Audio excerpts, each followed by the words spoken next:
Hello YouTube fans, here again. This is where I get over my hangover. Late night last night, couple of beers, I'm getting over my hangover. But we're still going into the 87 Atsun Marathon at the moment in 87. Why not this one? Where Timothy Dalton makes his appearance as Bond, James Bond.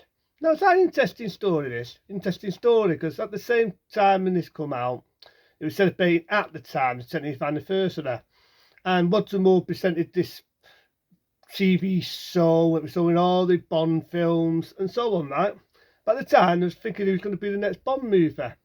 Now, believe it or not, Sam Neeson, that's right, Mr. Damon Thorne from Omen 3, Jurassic Park, you name it, he's been in it.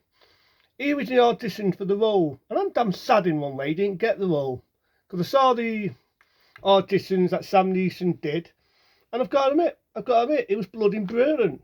It was brilliant, but sadly to say, Albert R. Bartley, for some reason, just didn't like him. I don't know why. I just do not know bladding why. So there was a lot of other actors ready to play the role of James Bond.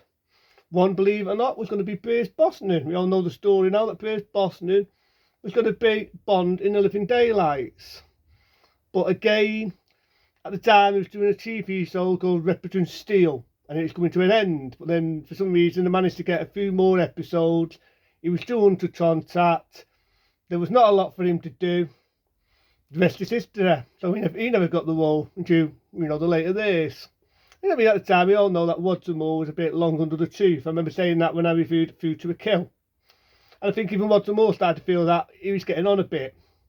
I mean, okay, 50 is not really that old, but when you're almost pushing 60, playing a womanizer and having a stuntman so offers, doing your own stunts in A Food to a Kill, and the action scenes being so lame that he just felt no more. So that's why I was looking for a new actor. At that time, we've had new actors before. That's when they decided to go for Timothy Dalton. There's a bit of history about Timothy Dalton, as we all know. In 1969 or 68, it could be one there, he interviewed, believe it or not, for On Her Majesty's Secret Service when Sean Connery originally left the role. He auditioned for the On Her Majesty's Secret Service. But the funny thing was, Timothy Dalton thought he was too long for the part. I thought that was funny. That he thought he was too long. But at this time, I think that he was about 43, middle age, not too old, good looking, very good looking at that era. You know what I mean? And decided to go for Timothy Dalton again. There's been a few times to watch Timothy Dalton, but there was a lot of reasons why he never got the role, right? And he decided, what the hell? Let's do it. And I like Timothy Dalton. I think he's a very unestimated Bond. I think over the years, people have given him shit. And I remember offending him when he got to the second Bond movie, being licensed to kill, because I felt they treated him like shit, and it still did. And he was going to be contacted people, believe it or not, for just like Roger Moore, 7 Bond films. But there's a lot of reasons why that never happened. It is not Timothy Dalton's fault. And I like Timothy Dalton. Leslie O'Ryan, if I remember his name right, Lemon, the actor played 2, he even said that he was so faithful to the books of Bond. I mean, I never read the Bond books, right? I watched them on TV, I've watched them on DVD, I watched them in the golden days of video. I've never read a Ian Fleming book. Same on me. Tried to get into one, a bit too deep for my liking. I'm more into the films, right? But apparently, Timothy Dalton was more faithful to what Bond was really like in the book. So anyway, let's go on with the bladding story. So you've got this date opening, this parachute, all these people being trained up to be secret agents, and they're all getting bunked off. Got Bond chasing the assassin. Assassin gets blown up. You got this girl, pretty to look at, which damn typical Bond. And there's only I can find a real man. Then Bond says his lines. And I love the opening with Aha, I may say. Aha, with the date song The Living Daylights, which is funny enough. I heard them last night in the pub thinking, take my breath away. Take on me, take on me. Take my breath away. No, take on me, I meant to say. But that was an interesting bit, because in that in 1985. That's why they got to Stafford to sing for that. And let's not forget the history in 85. Or roughly before they got to do the studio, it sadly got burnt down. So they had to bring in a new studio, a lot of history there. And they did it on stage on the studio where they sang the classic song, The Living Daylights. We all remember the music video, sang by a-ha. Bit of history was the guy who did most of the music. They did not get along. There's a lot of history. They didn't get along. There was always coming in late. There was always different attitude. There's a lot of history you'll find more interesting than anything with a-ha. But nevertheless, you had the date song by a-ha, The Living Daylights. You also get another date song at the end, which now makes it different. You don't like before you always have the same artist sing at the end. You do get a different artist sing to this one. So I thought that was good. I thought it was unique. So we go to the story. It's all to do again with espionage, Daisy B, and Bond.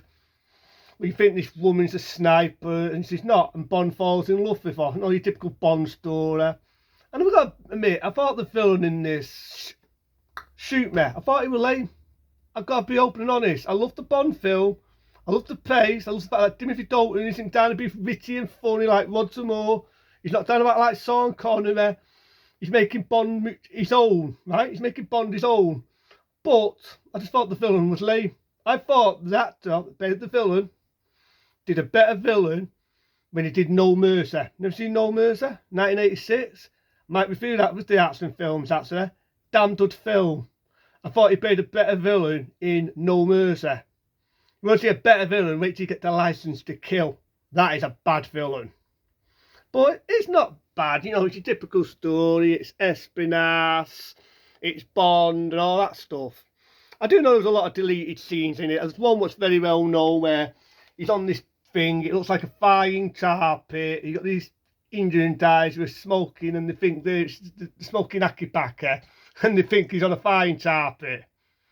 And one thing else I love about The Living Daylights, apart from getting a new Miss Moneypenny, even the actress that played Miss Moneypenny was a bit longer on the tooth at that time, so they wanted to have a longer Miss Moneypenny. But the one thing I will say is you bring back Felix Leiter. They bring back Felix. We all remember Felix from the days of Connery, and in his last appearance, as I say at the time, but been Live and Let Die, and it took them days to bring back Felix. Something that pissed me off is what they do with Felix when he gets the license to kill. What made Felix coming back thinking pointless. I'll cough in a moment. Bear with me. Right, that's me coughing my ducts out. But I don't really mind Felix in this. I just think we weren't really the best out of all the Felix. But it's good to see Felix come back. You get one girl in it. It's been out a few things at that time. Very pretty to look at. And I just like Timothy Dalton. I like, when you think about it, it's a very predictable Bond film, this, when you think about it. Because you've got like Iraq. You've got what's going on in the war era. And let's not forget, this was before Rambo 3. One day before Rambo 3. And they already did it in The Living Daylights. Still, it's not as violent as Rambo 3. They're still trying to keep the rating mild.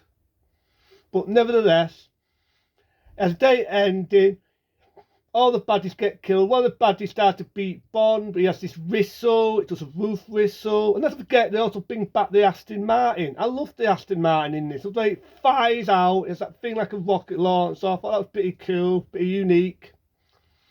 But there you get the villain who later appeared in GoldenEye as a different character. And he'd also appeared in Tomorrow Never Dies. Well, he gets killed by a roof whistle. Bond gets to snog the girl, like he does most of the Bond movies. Happy ending. And I like it. I like Timothy Dalton. It's just the same. He only ever did 2. But I'll get to that when I get to License to Kill. Why not? But until then, be smart, be safe. See you later.